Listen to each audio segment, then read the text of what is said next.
За өдрийн мэндэ за найз маань өнөөдөр Veda компанид ирээд бас үр дүнгээ хуваалцах гээд ирсэн байна. Тэгээд хэдэн хоногийн өмнө энэ уловчийг аваад хэрэгэлсэн.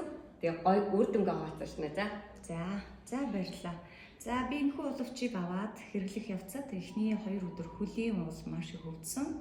За тэгээ хөл маань одоо нэг болсондоо нунгүй байна гэдгийг ойлголоо. За тэгээд нуруу их өвддөг байсан, бөөр их өвддөг байсан.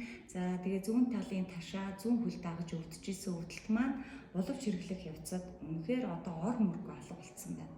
Энэ бол гайхамшигтай үр дүн.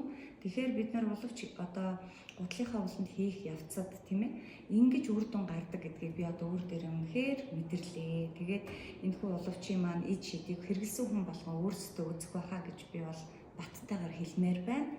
За тэгээ уловчин дотор өчнөөс хорон зөвлөлжилгээ байгаа гэж хэлсэн. За энэ маань миний биеийг цэвэршүүлж цусны эргэлт сайжруулад за хүчил төрөгчийг миний биеинд шингээж өгч байгаа юм байна. Тэгээ хөл эрүүл байвал хүн эрүүл байдаг гэдгийг би эндээс үнэхээр сайн ойлгож авлаа. За үнэхээр гоё үр дүн гарсан. Тэгээд нойронд өөрчлөлт гарсан. Нойронд өөрчлөлт гаралгүй яах вэ? Ерөөсөө л ийшээ хараал унтаад ийшээ хараал унтаад байна. Ерөөсөө нойр үнэхээр сайжирсан байна. За тэгээд энэ хөлнөөс маш их ядардаг байсан, хөлний булчин их суларцсан байсан маань үр дүн гараад булчин маш гоё болсон. За баярлалаа. Үр дүнгээ хуваалцсан найзлаа.